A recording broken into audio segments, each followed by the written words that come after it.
9, yaitu bab tentang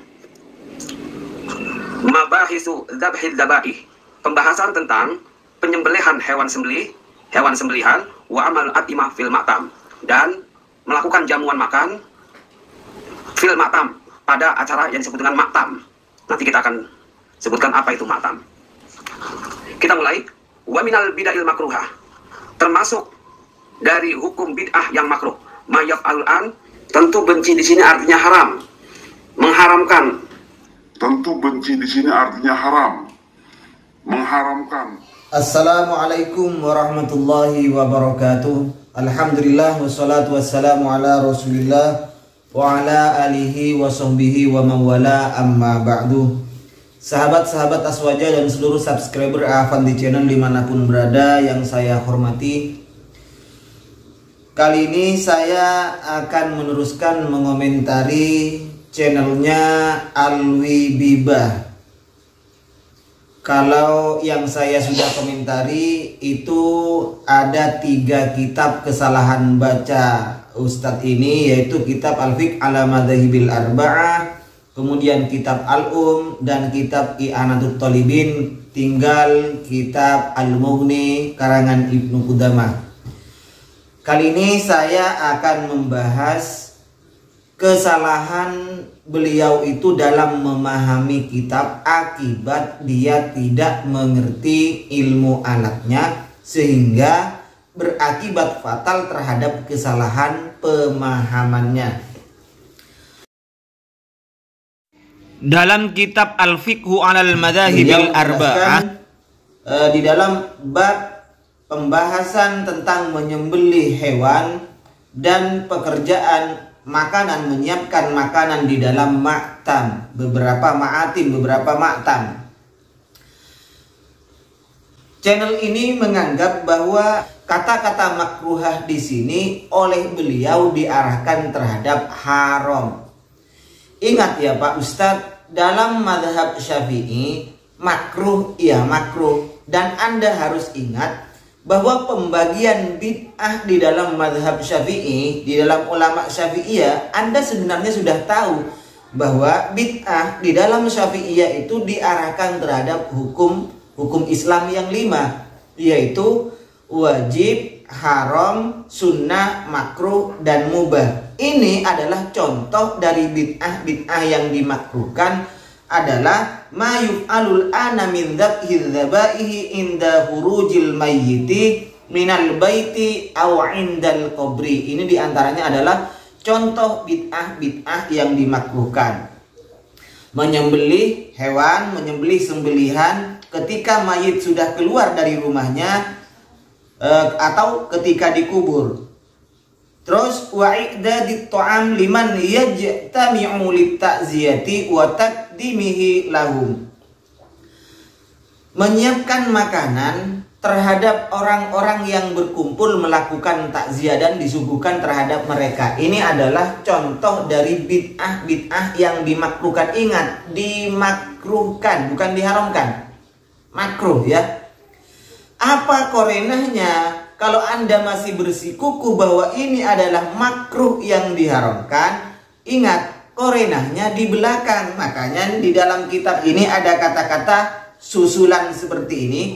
Wa idza kana fil warasati qasirun an darajatil bulugh, maka haruma i'dadut ta'am wa taqdimuhu.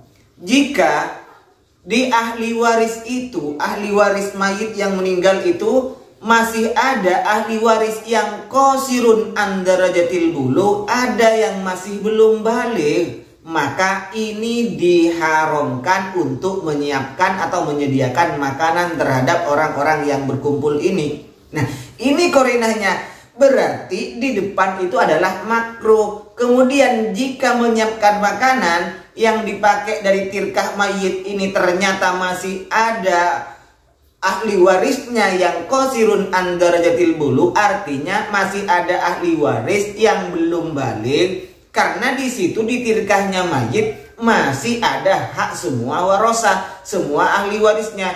Maka jika ada ahli waris yang masih belum balik, maka haram menggunakan harta peninggalan mayit untuk disuguhkan terhadap pentakziah. Begitu maksudnya Ustadz. Kalau tidak ada yang darajatil bulu, artinya sudah balik semua, sudah rosid semua, maka ini hukumnya adalah makruh. Itu menurut ulama Syafi'iyah. Jadi yang dimakruhkan ini adalah berkumpul sambil disiapkan makanan. Sebagaimana qarinah yang dibawa itu berdasarkan yang diriwayatkan oleh Jarir, kunna na'uddul ijtima'a ila ahlil mayyiti wa sun'ahum at-ta'ama minan niyaha. Kami menganggap berkumpul di keluarga mayit, inda ahlil mayyit, kemudian disuguhkan makanan terhadap mereka, ini termasuk niyaha.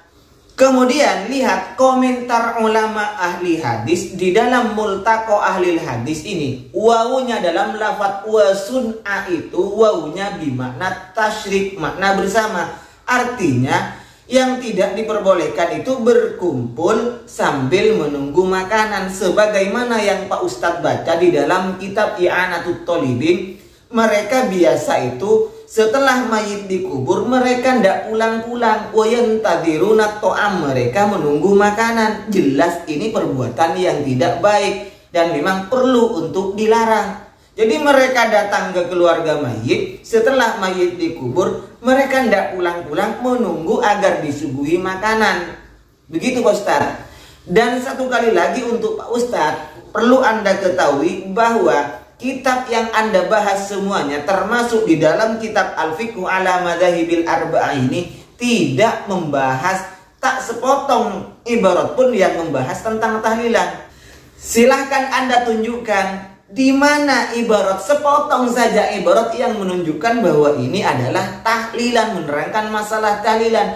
Ini menerangkan masalah kumpul-kumpul sambil makan, Ustadz, ya. Kalau masalah kumpul-kumpul sambil makan, jelas Ibnu Taimiyah itu sudah memperbolehkan. Kalau hanya kumpul-kumpul, asalkan tidak ada harta yang dikeluarkan dari keluarga mayit untuk dimakan, untuk dihidangkan, dan kumpul-kumpul biasa, tidak ada mahzurat di situ, hal-hal yang dilarang, maka diperbolehkan. Ini dasarnya Ibnu Taimiyah. Ini fatwanya Syekh Sholeh Al-Munajjid mengutip fatwanya Ibnu Taimiyah. Bahkan Ibnu Bas ulama Wahabi ini memperbolehkan kita makan di keluarga mayit, berkumpul di keluarga mayit, asalkan kita datang ke keluarga mayit sambil membawa sesuatu, bukan datang dengan tangan hampa. Membawa uang ke keluarga mayit, membawa beras, membawa gula, membawa telur, membawa kambing, membawa sapi. Silakan datang ke keluarga mayit. Kemudian oleh keluarga mayit, karena kita sudah sebagai tamu, membawa sesuatu, disuguhi makanan oleh keluarga mayit. Bagaimana kata Ibnu Bas? Maka itu hukumnya boleh. Itu fatwa ulama Anda, Pak Ustadz, ya. Itu fatwanya ulama Anda. Jadi jangan langsung sampai memvonis ini tidak boleh, ini tahlilan tidak boleh. Mana yang membahas tahlilan? Toh ini membahas makan-makan.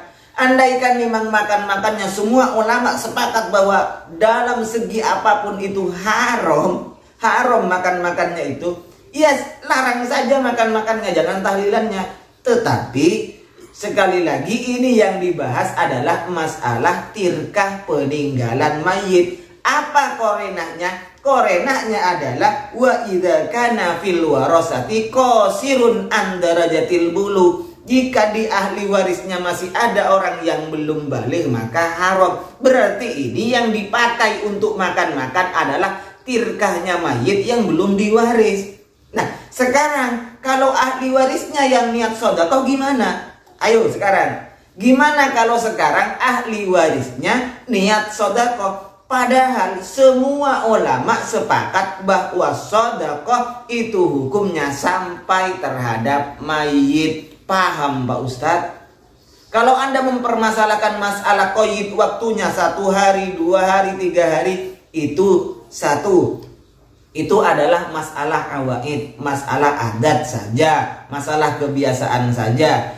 Yang kedua, berdasarkan kitab Fathul Bari, riwayat bahwa Nabi pernah menentukan hari ziarah setiap hari Sabtu ke Masjid Kuba, maka Ibnu Hajar Al-Asqalani mengambil dasar dari hadis ini boleh menentukan waktu-waktu tertentu, hari-hari tertentu untuk mengerjakan amaliyah tertentu. Itu Pak Ustadz. Baik, demikian ini dulu untuk tanggapan yang di dalam kitab Al-Fiqh ala Madzahibil Arba'ah. Insyaallah pada konten berikutnya saya akan menanggapi lagi masalah pemahaman Anda, kekeliruan pemahaman Anda di dalam kitab Al-Um karangan Imam Syafi'i dan kitab I'anatut Thalibin. Wa akhiran minni, wassalamualaikum warahmatullahi wabarakatuh.